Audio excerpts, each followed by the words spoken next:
Hey, welcome back, you guys. I'm here to answer a question by one of the viewers from my recent videos about the Remarkable 2 tablet.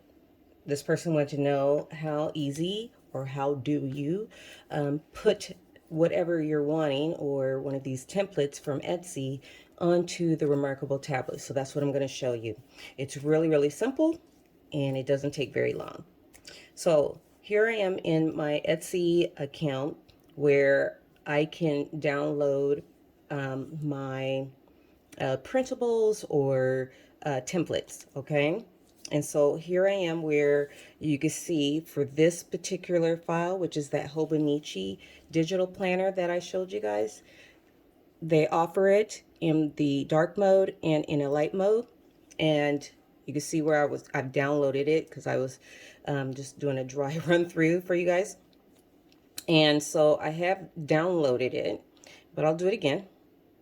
So I'm just gonna select this, and then you can see over here where it's downloading, and I also have a scanning. Make sure all my stuff is safe, y'all.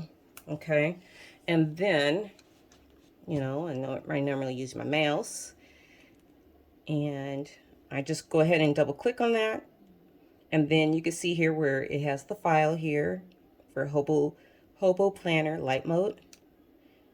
Double click that. I have options for left or right-handed.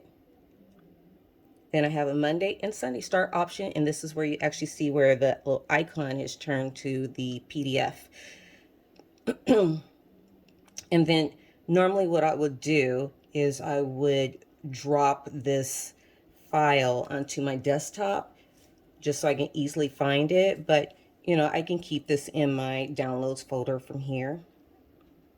And then what I would do is I would pull up the Remarkable app on my screen. So for the Remarkable tablet, you would install or download the Remarkable app onto your device, your computer.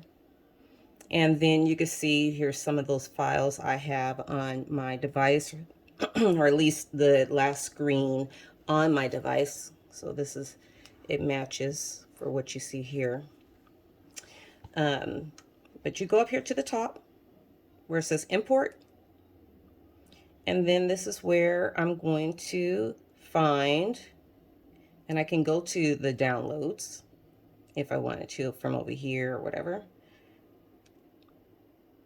But here's that file.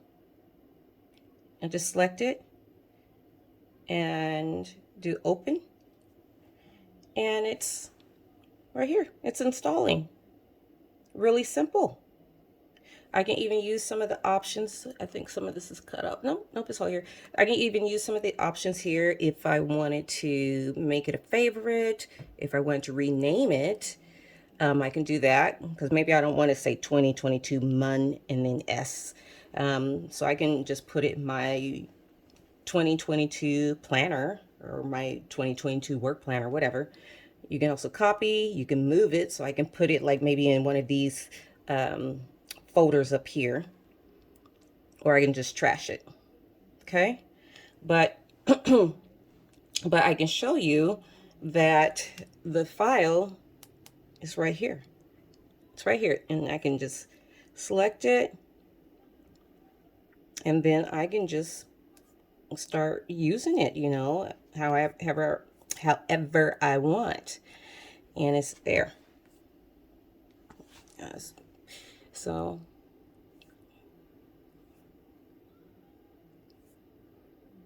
there it is.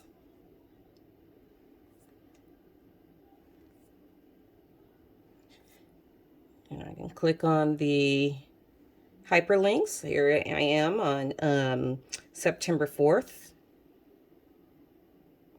I can go back to the calendar view where you can see all the months of the year. I can select this first week, December 27th through January 2nd. And sometimes, you'll get, where it's like some weirdness like that. But if you just turn the page, it should refresh. for some reason it's being a little gunky. But, or I can just close this. And really, that kind of thing doesn't really bother me. But now it's gone. It's just a refresh. All right. So that's it. Easy peasy. You're just going to download the file and then open up this app and hit the import option. And then you'll pull up your documents folder or your documents area, and then you find that file and you can put it on here. Same thing if you find some articles, you're just going to do an import, research material, whatever it is, you just use the import and then it'll show up on your device. And easy peasy. That's it. So I hope this helps to clarify anything. And hey, I love the questions. If I can help with answering other questions, I'll surely try. You guys take care. See ya next time. Bye.